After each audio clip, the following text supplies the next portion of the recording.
चंबल के एक सबसे खूंखार डकैत जगन गुर्जर का कल अंत हो चुका है। लेकिन आप देखिए कि इसी जगन गुर्जर के नाम से 3 राज्य खौफ खाते थे और पुलिस प्रशासन ने भी जेल तक पहुंचाने के लिए जाने कितने सालों तक मशक्कत की और जाने कितने लाख का इनाम घोषित किया। उसके बाद जेल तक पहुंचाया सबसे बड़े डकैत कहे जाने वाले जगन गुर्जर को। इनका लगभग आधा परिवार अभी भी जेल में सजा काट रहा है। अलग अलग सजाएं सबको सुनाई गई थी। लेकिन आप देखिए, जगन गुर्जर एक ऐसा नाम जिससे 3 राज्य खौफ खाते हो। राजस्थान, दूसरा मध्य प्रदेश, तीसरा उत्तर प्रदेश भी खौफ खाता था।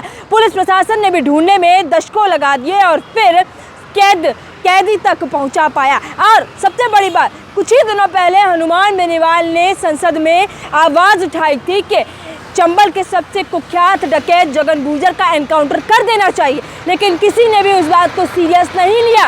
क्या पीछे कोई राजनीति चल रही थी? क्या पीछे कोई साजिश चल रही थी? जिस सरकार के कानों पर हनुमान बेनीवाल का कोई असर नहीं हुआ और थोड़े ही दिन बाद खबर आती है कि विष्णु जाट नाम के एक हत्यारा है जो कि पहले ही कैदी बनकर हाई सिक्योरिटी अजमेर जेल में सजा काट रहा था। उसी व्यक्ति ने जगन गुर्जर का खत्म कर दिया है। क्या ये शुरुआत है जगन गुर्जर के परिवार का नाश करने के लिए? क्योंकि जगन गुर्जर के परिवार को पूरी तरीके से समझ आ चुका है कि अब हमारे ऊपर खतरा मंडरा रहा है, क्योंकि आधे से ज़्यादा परिवार, उनके 2 भाई ऑलरेडी जेल में सजा काट रहे हैं। जगन गुर्जर अब इस दुनिया में नहीं रहे हैं। और जगन गुर्जर का एक परिवार का हिस्सा उनकी पत्नियां, उनकी 3 पत्नियां हैं, जिसमें से एक पत्नी ने चुनाव भी लड़ा, राजनीति में भी उतर चुकी थी।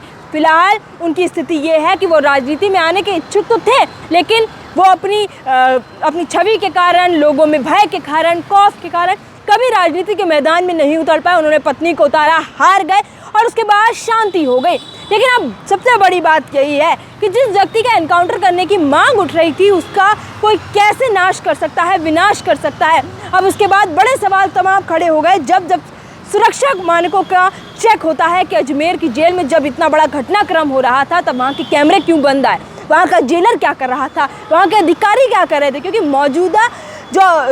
मौजूदगी में जो अधिकारी थे, उनका कहना यही है कि हमने इस पर ध्यान नहीं दिया है। लेकिन सबसे बड़ी जो सवाल है वो तमाम यही खड़े हो जाते हैं कि आखिर कैमरे क्यों बंद थे, आखिर अधिकारी क्या कर रहे थे, जेलर वहाँ क्यों नहीं था, कैदी ने कैदी को कैसे मार दिया।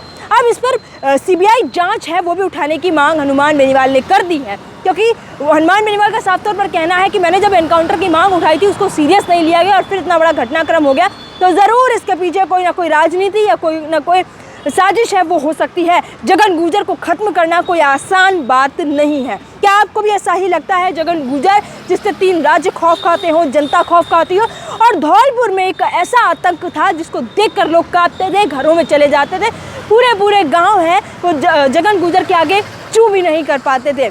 आपकी क्या राय है? कमेंट सेक्शन में ज़रूर बताएं। जगन गुर्जर का आतंक जो है वो कैसे खत्म हुआ और उनको मारना क्यों इतना आसान बना दिया गया है?